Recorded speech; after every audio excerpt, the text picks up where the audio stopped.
Olá, eu sou a Samantha, este é o Arthur e você está no canal dele, meu, nosso, o cão que lê. E o cão leu, sim, pela primeira vez o cão leu, que era a minha outra cachorra, que chamava Sofia, que sabia um pouco de filosofia, mas ele leu pela primeira vez a Apologia de Sócrates, escrita por Platão. Não vai parecer uma aula, vai ser uma introdução para que você leia com mais facilidade.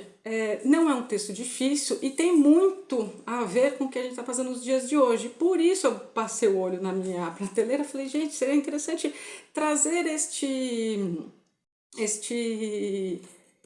livro. Bom, esta minha edição é bem antiga, é de 2001, eu estava aqui, né, revendo as anotações. Ela é de 2001, quando eu entrei na faculdade de filosofia alguns anos depois desta data, em 2001 eu ainda estava em psicologia, mas você, então assim, tá um pouquinho maior, porque aqui tem dois textos do Platão, dois diálogos platônicos, que é uma para outra hora. Mas você encontra sozinho, eu vi que tem edições modernas, não sei como está o linguajar e tudo mais, porque isso aqui era um livro de estudos. Então, quando eu mostrar para vocês, que eu vou ler para dar alguns tons, como a gente estudava parágrafo a parágrafo, tinha-se algumas anotações feitas por este professor da Universidade do Pará. Infelizmente, quem traduziu direto do grego, que foi o Carlos Alberto Nunes, que nasceu em São Luís do Maranhão, faleceu em 1990. E ele deixou vários destes, e, enfim, na época da faculdade era indicado pelos professores a gente estudar por aqui. Tem edições mais modernas e só, né? Aqui tem o banquete também, mas vende o banquete separado que eu já vi e vende a Apologia de Sócrates também. Então, por muitas partes aqui, vamos voltar aí. Esse aqui tem uma jaquetezinha, vou tirar para ela não ficar atrapalhada. Não, ela tá marcando inclusive.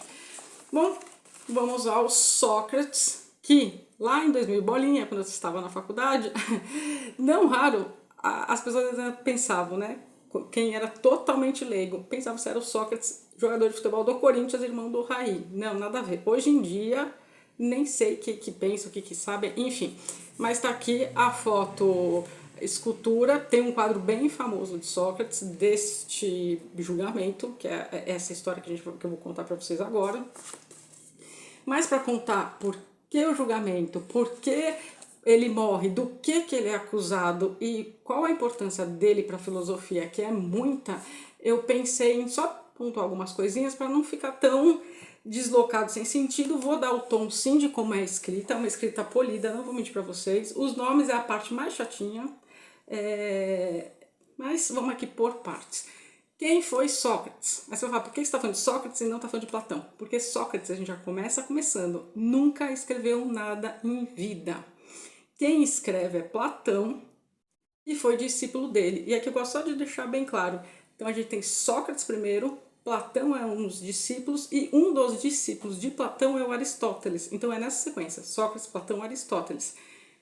Aristóteles, inclusive, vai ser depois, mais no futuro, ele chegou até a aparecer em algum filme assim no sentido de ficção, acho que chama Alexandre o Grande, enfim, porque ele de fato foi o filósofo do Alexandre o Grande. Então tem algumas curiosidades aqui.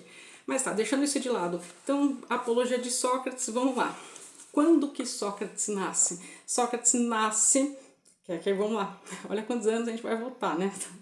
Na vida, mais de 2.500 anos. Ele nasce em 469 a.C. e o livro, que é curto, se passa no ano 399 a.C. Por que ele é curto? Porque aqui tem uma introdução muito boa deste professor também, explicando, levantando vários pontos. É interessantíssima, mas eu quero só me ater a isto, porque é um livrinho bem fino. É a defesa de Sócrates perante ao tribunal lá em Atenas, que estava um furor, cheio de gente. Vou falar quais foram as acusações. E é quando ele toma a cicuta. Então, se você já ouviu assim, só sei que nada sei, pois bem, esta frase é de Sócrates e está inserida neste contexto também.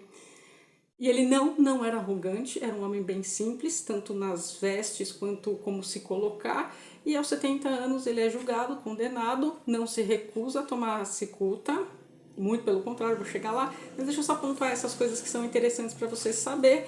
Então, como ele não escreveu nada, porque ele acreditava muito no método do diálogo, a dialética. Quem escreveu depois foi Platão. Como eu não quero dar uma aula aqui, não quero, quero só que você procure esse texto e reflita, porque ele é muito interessante. E eu vou ler 2 trechinhos para dar o tom.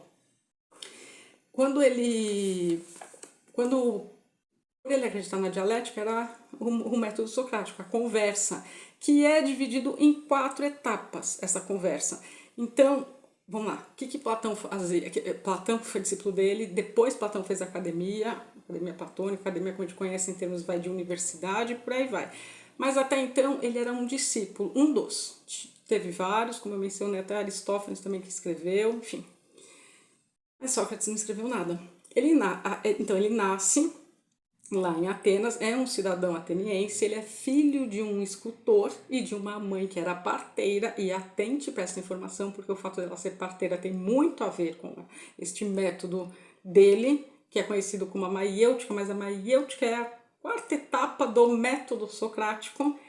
Isso quem entra na faculdade de filosofia sabe, e não sei como estão os cursos de psicologia hoje, mas antigamente também na faculdade de psicologia, no primeiro ano a gente tinha uma matéria chamada filosofia e tinha isso que também tem muito a ver com a psicologia.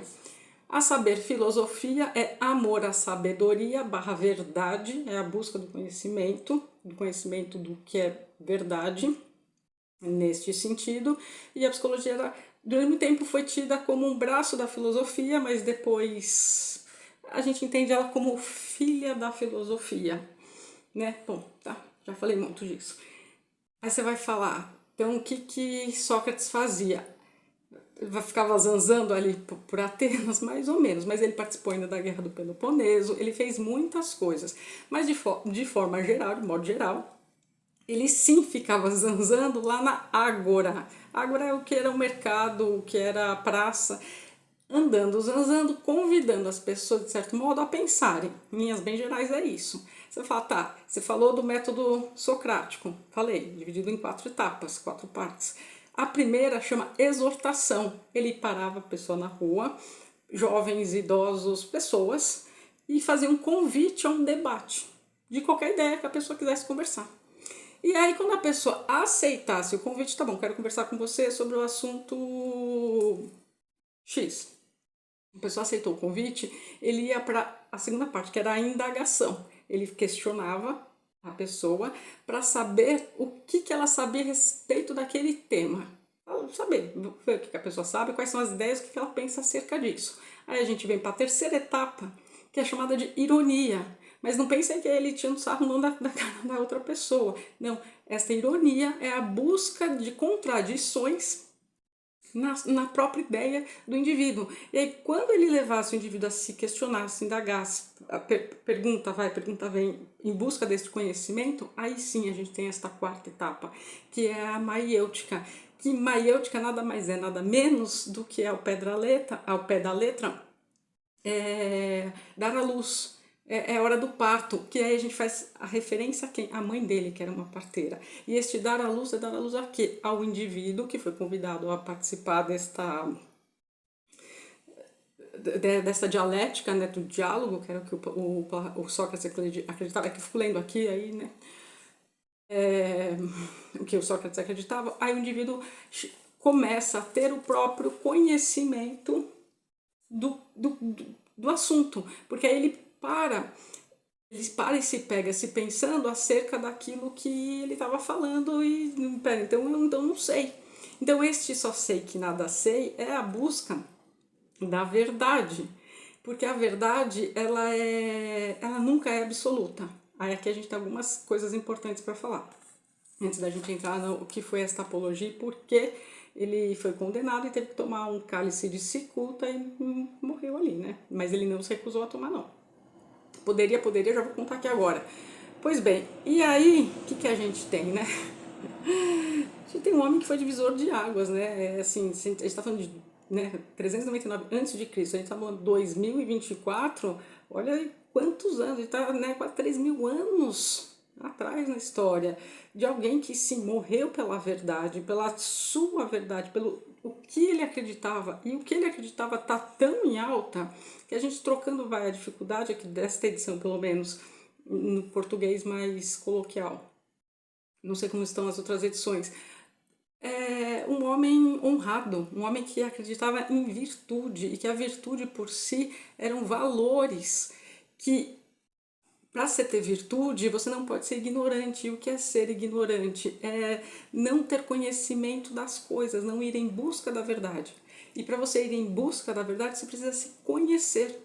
Eu fico pensando, gente, esse homem vendo as coisas no dia de hoje, Brasil, Estados Unidos, mundo que a gente tá, é assim, não é de minha vida, eu acho que ele daria de novo, acho que não tenho certeza, pelo que ele acreditava, ele daria a vida de novo, do mesmo jeito que deu. Mas, sabe, de pensar assim, gente, que vocês estão fazendo? Né? Se era um homem que pregava diálogo, conversa, chegar à verdade, e assim, não precisava chegar de fato à verdade, porque como eu disse, para ele não era absoluta, mas se a gente está em busca de, já é um grande passo, tá? Eu quero saber qual é a verdade.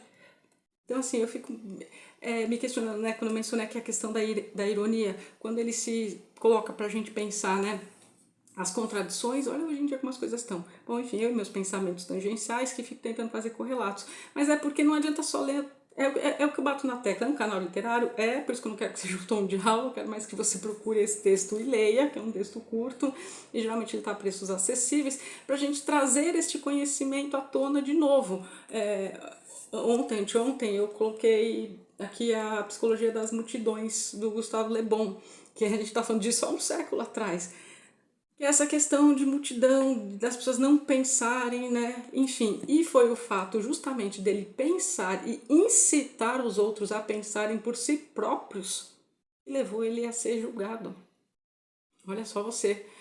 E aí quando a gente vê que você vai falar, tá, então vamos lá. Bom, então este era Sócrates. E aí ele tinha alguns discípulos, tinha amigos, enfim. E aí, o que, que aconteceu? Aí a gente tem outras subdivisões. Primeiro, assim, ele foi o pai da filosofia ocidental, não tem como. O pessoal fala foi um dos. Para mim foi o grande pai, foi a partir do momento em que ele se recusa a tomar, a ir de contra o que ele pregou a vida toda e aceita tomar cicuta, que para mim ele abre esse espaço da filosofia ocidental no sentido de antes e depois de Sócrates, literalmente. Porque antes a gente tinha os filósofos naturalistas que queriam saber, perguntavam as questões mais metafísicas sobre o universo, em relação ao universo, essas coisas. E Sócrates traz para o homem, para o ser homem com letra maiúscula no sentido de ser humano, a busca deste conhecimento interno, inerente ao homem. Enfim, não vou falar dos demais diálogos platônicos, me deixem aqui nos comentários um feedback, o que vocês acharam, se está muito chato parecendo aula, se é legal assim, que eu trago outras coisas da filosofia, mas não quero falar nada, eu quero só falar dos livros que eu li, mas esse aqui eu peguei, né, pensando, falei, o Arthur tá na hora de ler. Mas enfim, quando eu entrei sim na faculdade de filosofia, eu dei nome para minha cachorra de Sofia com PH. Estava bem feliz com a minha segunda graduação. Não sei em que pé nem que andam hoje as faculdades. E é uma pena também por outras questões, ou pelo que é ensinado, ou sei lá, né, sei lá no sentido assim, como o principal que a gente depois nomeia, né, filosofia nomeada, os pré-socráticos, e aí a gente tem Anaximandro, Anaximonte, Tales, inclusive, né, que foi Tales de Mileto, você deve ter escutado isso no colegial pelo menos, um outro filósofo, enfim,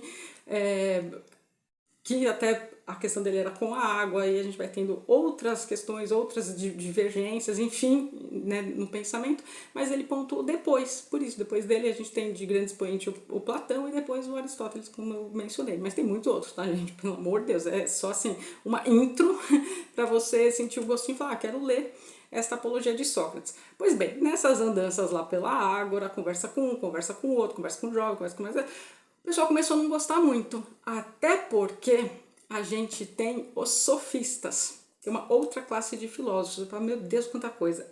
Muita coisa assim. Mas aqui de modo rápido. Os sofistas, eles cobravam para ensinar. Eles cobravam. O Sócrates, não.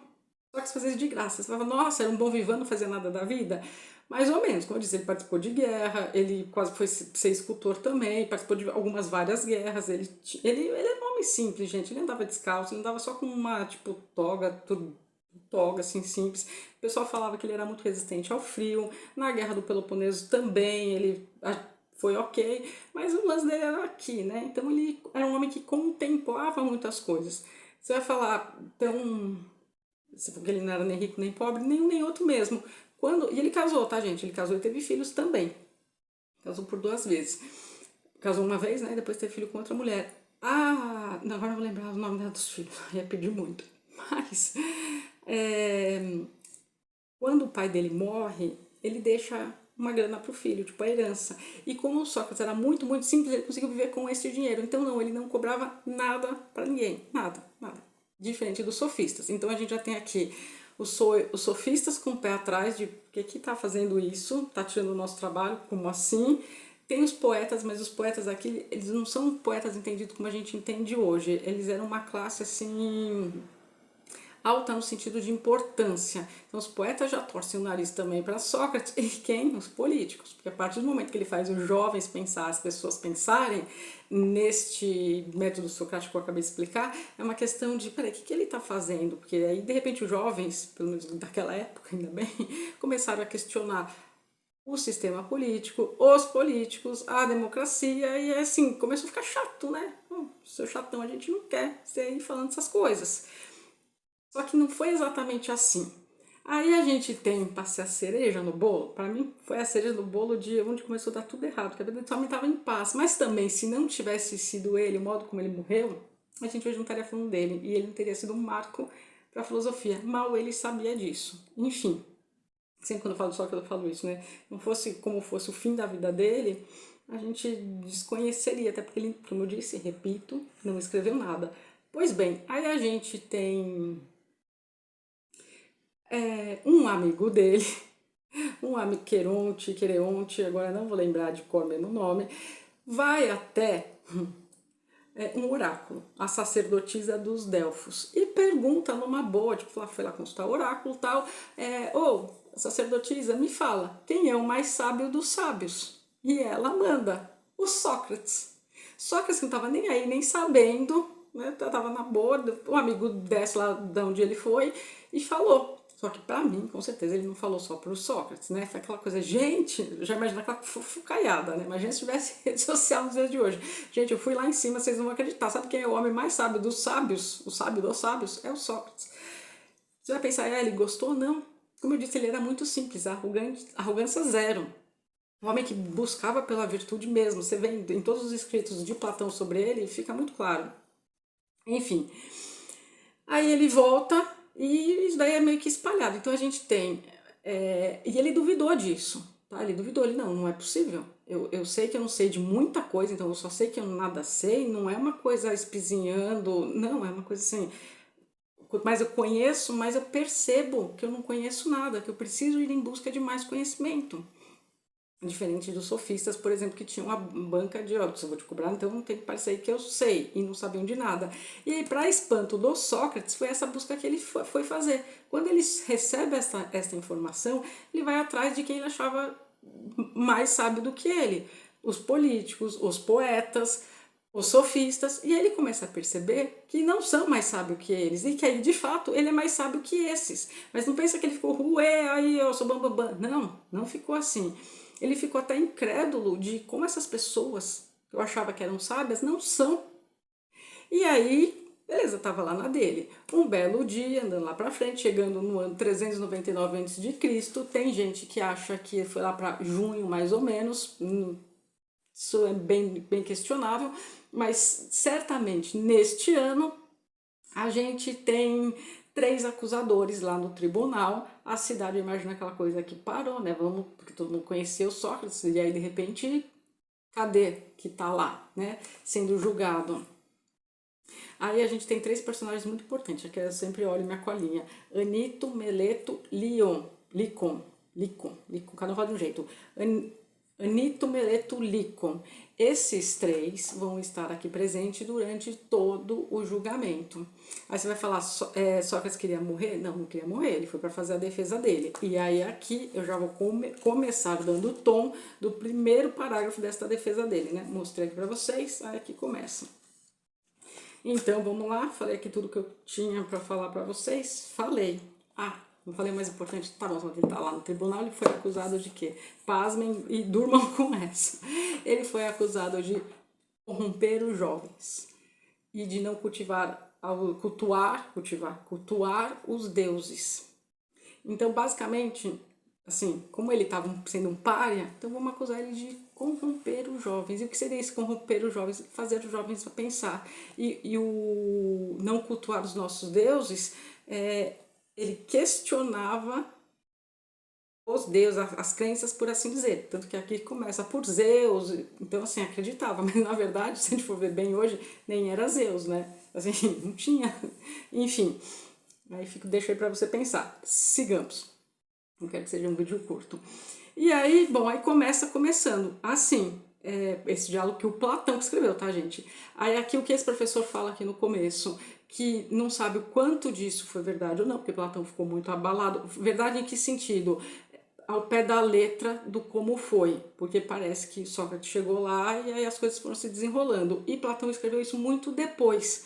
E Platão também, nos seus outros diálogos, Sócrates sempre é um personagem. E a gente, aspas, fica se questionando quanto de veracidade tem naquilo que é Sócrates mesmo, de que Sócrates pensava. A minha opinião é de que, de fato, ele foi mais... Ele tentou ser o mínimo... como dizer... que ele tentou ser o mais fiel possível ao mestre dele. O Platão ele tinha o Sócrates em muita autoestima, então ele tentou relatar fielmente. Eu não vejo que ele tenha mudado por conveniência, não. Diferente dos outros dois que escreveram sobre ele, Aristófanes e Xenofonte, aí papo outra hora.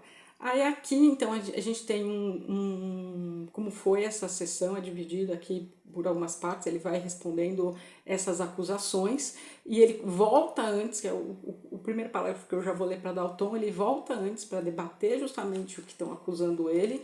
Ele faz porque o pessoal também acusa ele de ser bom orador, e não é, ele só é um homem que pensa, não é que ele não seja, ele, por ser um homem que pensa, mas eu acho que ele está, vamos dizer assim, nos dias de hoje, meio que manipulando as coisas, como os sofistas.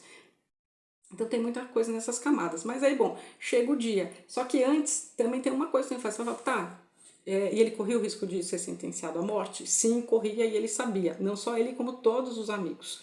E aí Platão organizou com a geral amigas uma graninha para pagar não sei quem da cidade, para abrir a porta da cidade na noite, aquela coisa assim, sabe, super fuga.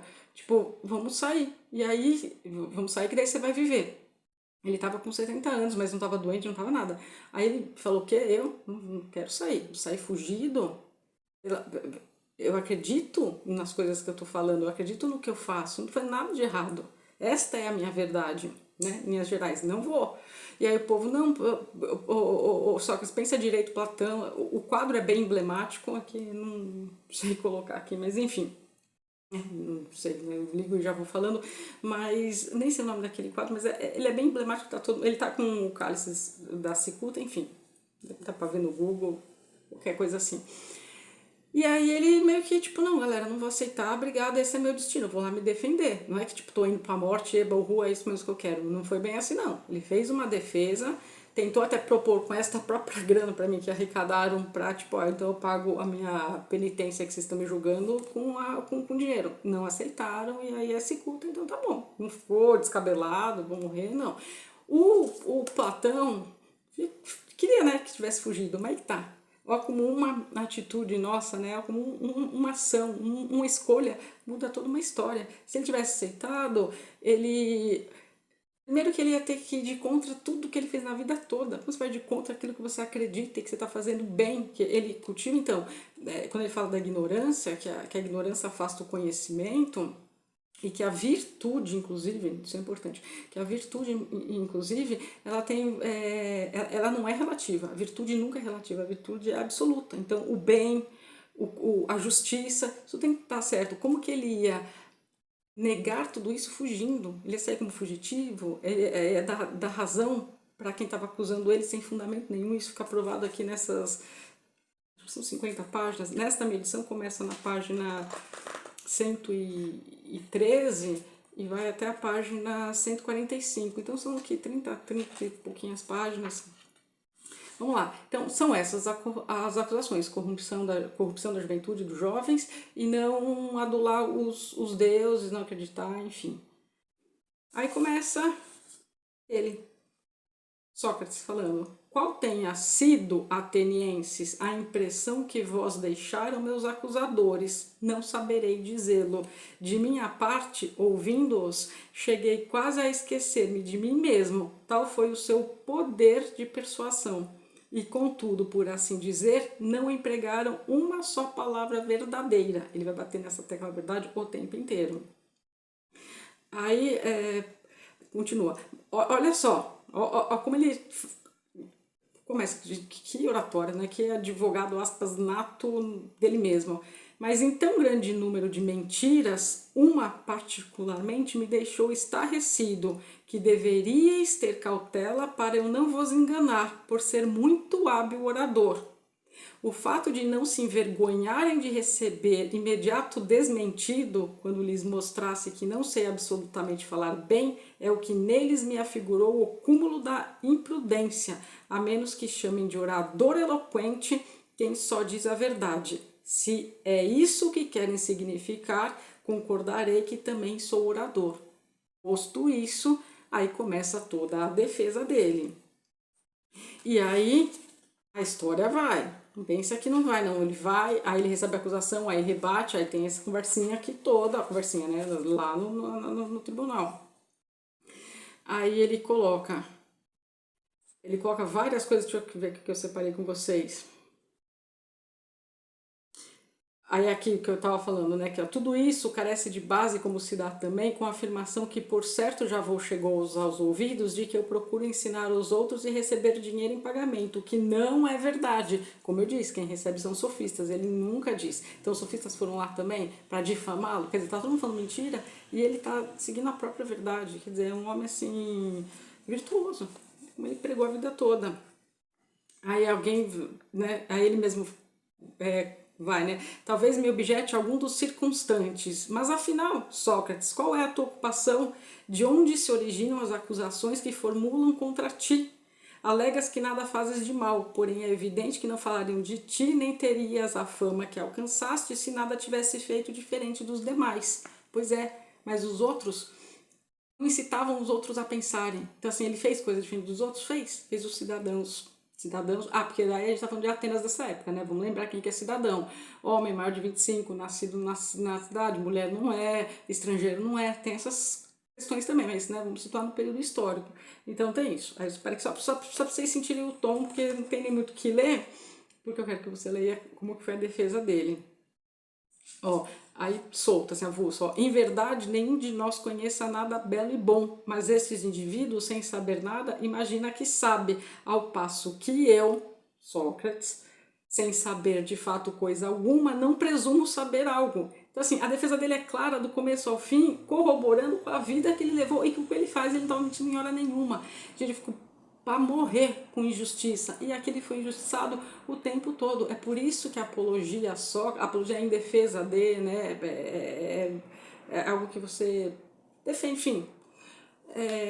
E aí ele coloca como que, depois ele faz o arranjo, né, o Platão nesses escritos, como que foi, o que ele estava lá presenciando. Quer dizer, você ainda está presenciando seu mestre, sabendo que aquilo é verdade, as pessoas todo no entorno sabendo que ele está falando é verdade, mas a força da lei, a qual ele sim se submeteu, crendo que a lei, a justiça é virtuosa, fica aí para pensar. Naqueles dias, pelo menos, não foi, né? Vamos contextualizar, né? Para não ficar um negócio solto. Nesses dias não foi. Então, aqui, ó. Olha só aqui uma frase dele solta, que outra, né? Só para vocês sentirem o gostinho, né? Que quererá dizer a divindade e que pretende insinuar? Tenho plena consciência de não ser nem muito sábio nem pouco. Qual o motivo então de haver ela afirmado que eu sou o mais sábio dos homens, quando o amigo foi lá na sacerdotisa no Delfos? Mentira não pode ser, não condiz isso com a sua natureza, que todo mundo respeitava os oráculos. E assim, durante muito tempo, fiquei sem atinar com o sentido dessas palavras. Por fim, bastante contrafeito, passei a investigar o caso por este modo. Fui ter com um indivíduo considerado sábio, certo de que ali ou nenhum conseguiria desmentir o oráculo e declarar-lhe: este homem é mais sábio do que eu, no entanto afirmaste que eu era o mais sábio dos homens. Passei, portanto, a examiná-lo. Não há necessidade de declinar-lhe o nome. Era um dos nossos políticos. Então, assim, mexeu com a classe política, mexeu com os sofistas, mexeu com os poetas. Amigo, ninguém te quer aqui. Está instando os outros a pensar. Olha que perigo o pensamento. Olha que perigo que é o pensamento. E hoje em dia a gente não está nem...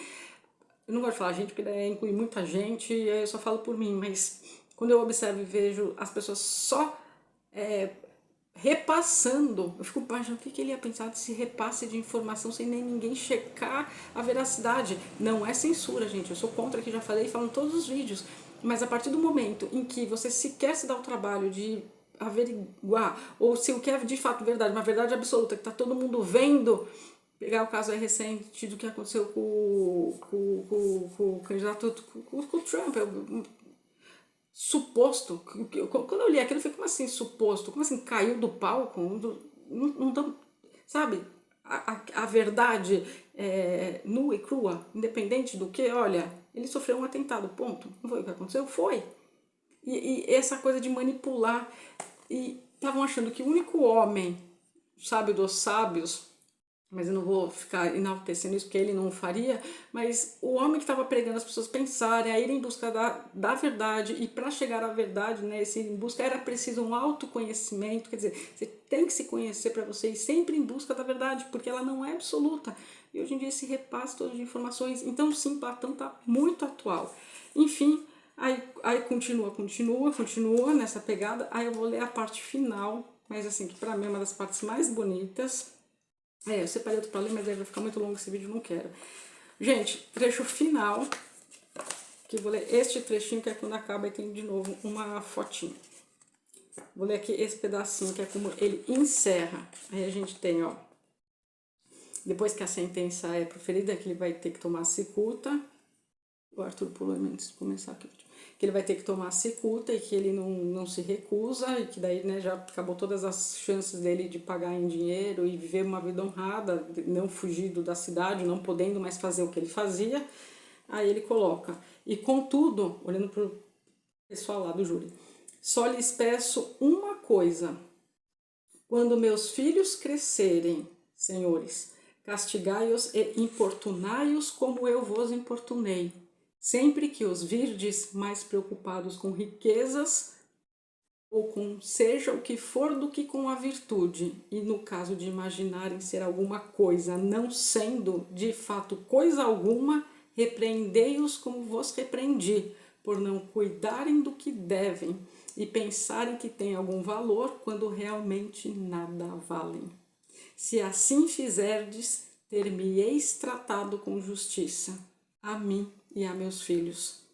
Mas está na hora de nos irmos, eu para morrer, vós para viver. A quem tocou a melhor parte é o que nenhum de nós pode saber, exceto a divindade. Ah, mas o que depois disso? Então, se até o cão já leu a Apologia de Sócrates, escrita por Platão, não vai você ler, ainda mais nos dias de hoje? Gente, boas leituras. Se você ficou aqui até agora, vem se despedir, Arthur. Deixa um like, se inscreve no canal, é muito importante. Eu não gosto de ficar pedindo, isso é chato, mas é muito importante. Comente o que você achou desta resenha, se você quer que eu traga outros diálogos assim. E é isso, gente. Até as próximas resenhas aqui do canal O Cão que Lê.